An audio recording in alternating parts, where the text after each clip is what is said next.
সকলোকে ৰংকেৰ নমস্কাৰ জনাইছোঁ। অহা 8 জানুৱাৰী চেংবং থাৰ্বেহিদি খেলপথাৰত আমি এটা কাৰ্বি সংহাৰী বুলি এটা ধৰ্মীয় সংগঠন আছে। আজি 20টা বছৰ আগত 2005 চনত আমি জন্ম দিছিলোঁ।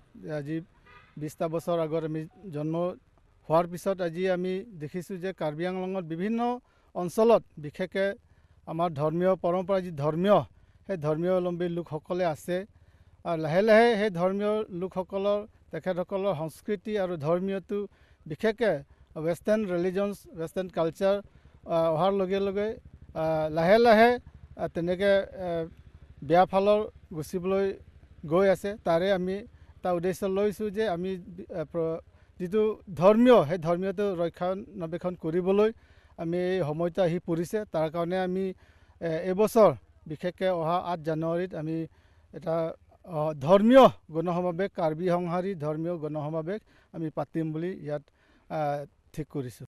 এইখিনিতে আৰু এজন আচলতে বিষয়ববী আছে, তেওঁৰ পৰা মই জানিব বিচাৰিম আচলতে আপোনালোকৰ যিটো অনুষ্ঠান হ'ব তাত কি আপোনালোকে অনুষ্ঠান অনুষ্ঠিত কৰিব?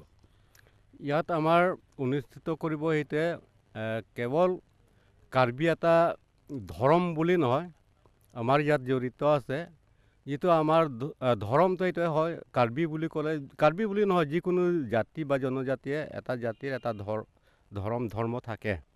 সেই ধৰ্ম অনুসৰি আমাৰ কাৰ্বি জাতিয়ে আমাৰ ধৰ্মৰ নাম হৈছে সংহাৰী।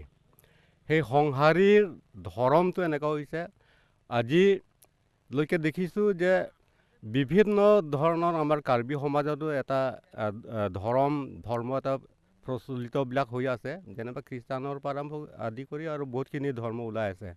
তেনেকুৱা হৈ আজি আমাৰ পূৰ্বপৰিহৰ যিটো ধৰ্ম আছিলে সেই কাৰ্বি সংহাৰীৰ ধৰ্মটো লাহে লাহে লুপ্ত হ'বলৈ গৈ আছে। কাৰণে আমি সেইটোক ইয়াৰ ৰক্ষণাবেক্ষণ হিচাপত আমি কৰিবলগীয়া গৈ আছে যে আমাৰ ধৰ্ম যাতে জীয়াই থাকক। ধৰ্মত ইয়াত কিবা হ'ব পাতিব, সেইকাৰণে অনুৰোধ কৰিছোঁ ৰাইজৰ কাৰণে চব সংহাৰীত এইটো ধৰ্মবিলাকটো গোটেইকেইটা আহি যাব, ইয়াতে উপস্থিত কৰিব বুলি আশা ৰাখিছোঁ।